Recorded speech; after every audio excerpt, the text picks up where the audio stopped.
What is the deal, beautiful people? My name is Ramon. Welcome to the channel.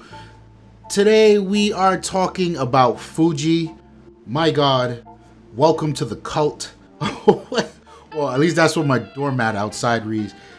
I am a believer. There is something about a Fuji. Let's go back. So this started from when I got my hands on the X Pro 2 for review, and it left an unquestionable mark on my psyche. Like I could not stop thinking about it. And I adored my Fuji. I adored my Olympus. Couldn't tell me anything about either. But the Fuji, there was just something about it like I couldn't let go. And if you just looking at a Fuji camera, aesthetically speaking, they're beautiful, very beautifully machined, very tastefully crafted. There is no wrong when looking at a Fuji. The details, the silhouette, the way it feels in the hand. This thing is damn near perfect. In fact, I can't afford a Leica, so I will happily settle for a Fuji. They're that good. And then, maybe someday I'll be blessed and privileged enough to get me a Leica to make that decision from a more informed stance. But today, Fuji is God. So the X Pro 2 is something about it that I really loved, and then the opportunity came up for me to purchase one, and I got the X-T2. And there were a few things that made that decision at the time so easy. One was that pull, that allure that was already in play, and I had to have it. Two, it was the fact that Fuji has a no man left behind policy, that things that make sense, they will come back and retrofit to older cameras. They're really good in handling the software and the firmware updates of their cameras. So if you bought something 6 months, 7 months, a year ago, and a new camera comes out with these features, there's a good chance that you would get those features. And I thought that was the dopest thing to me. I couldn't find an anti-consumerist bone in Fuji. And I really dug that. So I got my X-T2 and I went about my business. But my hiatus from YouTube and not only Instagram was not in vain, because I was actually out shooting, working, learning my gear a lot better, and not buying more gear, but learning the gear I had. And a large part of that was the Fuji. I felt like it was such an amazing journey to fall in love with this camera, and it felt just so right. Currently today, it's my favorite camera. And cameras to me, they all have their purpose. If I'm doing professional work, I usually grab my Sony, because I've got my best lenses on Sony, because I've invested more of my money on Sony. But then also there's that full frame sensor, and I want to make sure that I'm getting an advantage when it comes to shooting my work, which means I want the biggest, largest files possible.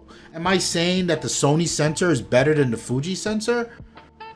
No. Am I saying it isn't better? No. I'm just saying I made that decision that in my professional work, I go for the Fuji. I go for the Sony. When it comes to traveling, there's always going to be my Olympus, right? That thing is tiny. Those lenses on the Olympus are amazing. There's very little downside to the Olympus. So if I'm traveling somewhere, if I have to take a book bag or I'm actually getting on a plane, it's usually my Olympus that's with me, just because of the form factor and the light footprint. And then there's everything else. That's my Fuji. Like I really and truly love this thing, and there's a lot about it that I think improves me as a photographer, but tenfold keeps me coming back to the craft and the passion. The immersion of using a Fuji camera is something very few people, including myself, have been able to explain to someone.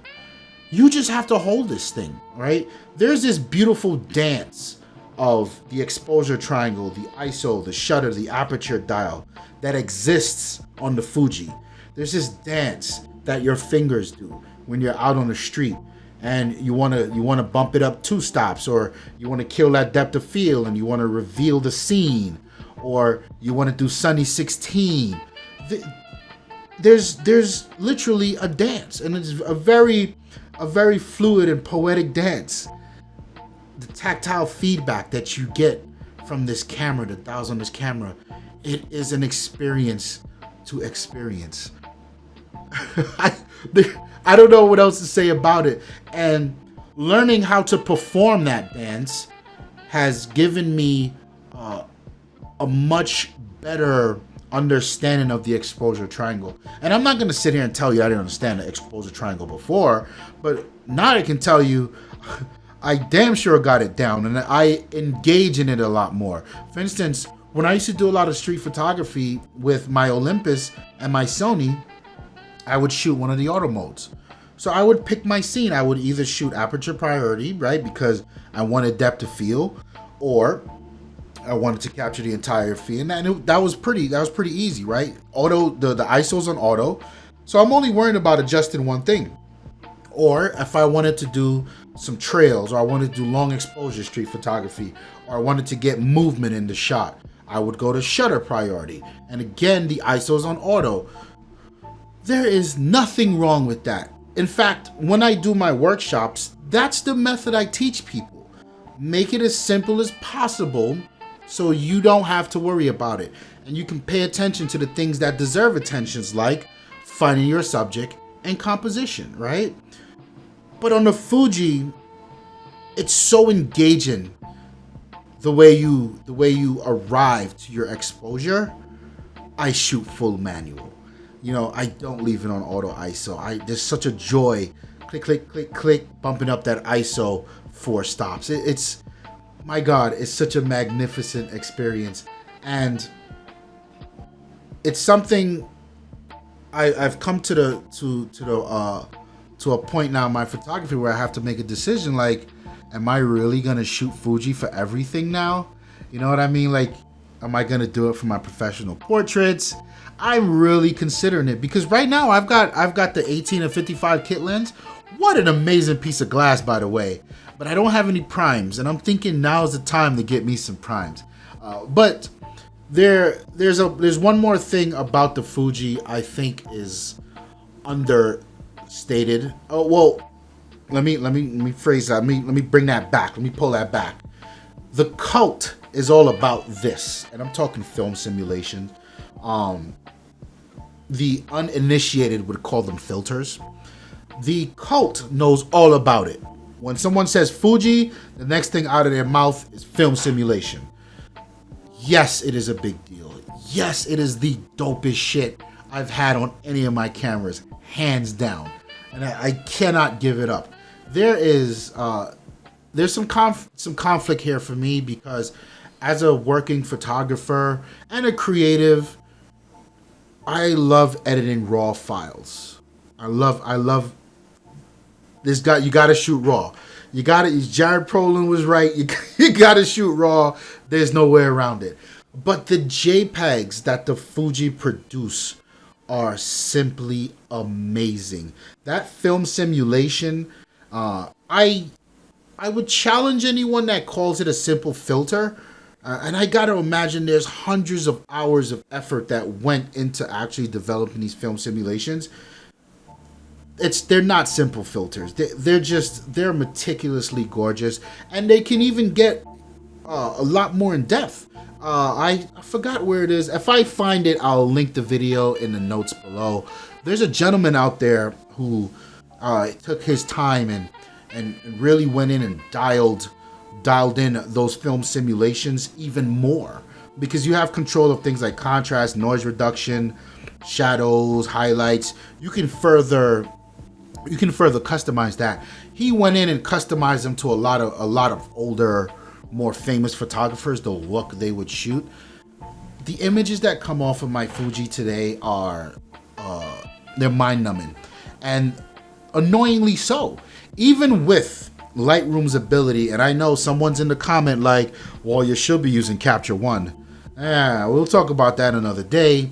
The color matching profiles in Lightroom gives you the ability to match the film simulation type that the camera is shooting. It can get you about 40% of the way. And when I say 40% of the way, 40% compared to the JPEG. I have yet to be able to reproduce the dopeness of a Fuji JPEG from a RAW file. And it's annoying. So where does this leave me? I import both the RAW and the JPEG in Lightroom, and I make that decision when I look at an image. You know, sometimes I go with the JPEG, and I just do very minor correcting. You know, you do some straightening, you do some lens correction, and that's it. Export it out. JPEG done. Sometimes I'll go with the RAW because I want to bring out more details. I want to show more shadows. But yeah, there's definitely a completeness about the Fuji, and what I really like is I've never been so comfortable and confident in a camera before. Like I can actually, so going back when I used to shoot my Sony a lot outside of professional work, I'd be on a train and I'd be looking at the images and I'd be transferring them directly to my phone, and I'd be pixel peeping on the train, but I would never edit on that. I would never edit on the phone. I would never share from the phone. With Fuji, that's complete opposite. Most of these images that I just shot are good to go in JPEG. That's amazing. That's amazing. And I know, you know, you may feel it too, but I used to itch like, nah, fam, I need to edit these images. I need to get this in the software and put a shadow up, bring a contrast down, slide a slider. Like I need to do something. It was completely mind-blowing for me to just give everything to the camera. Just, no, you handle it. You do the work. The only thing I have to worry about is my subject and my composition. My God, I can't say enough about Fuji. Yeah, you guys may want to rethink Fuji if you haven't done so already. But leave a comment. I know we got some really big Fuji followers on the channel. You guys know who I'm talking about. Shout out to you.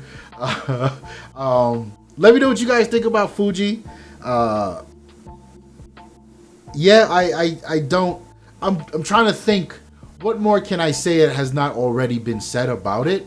And I think it's such a polarizing topic to those who are engaged, and such a nuanced topic to those who are not. And I wish we could really just elevate the conversation a little more. Like the X-T2 came out and damn near got camera of the year from everyone, but still, you know, Fuji doesn't have the shine that I think they should have.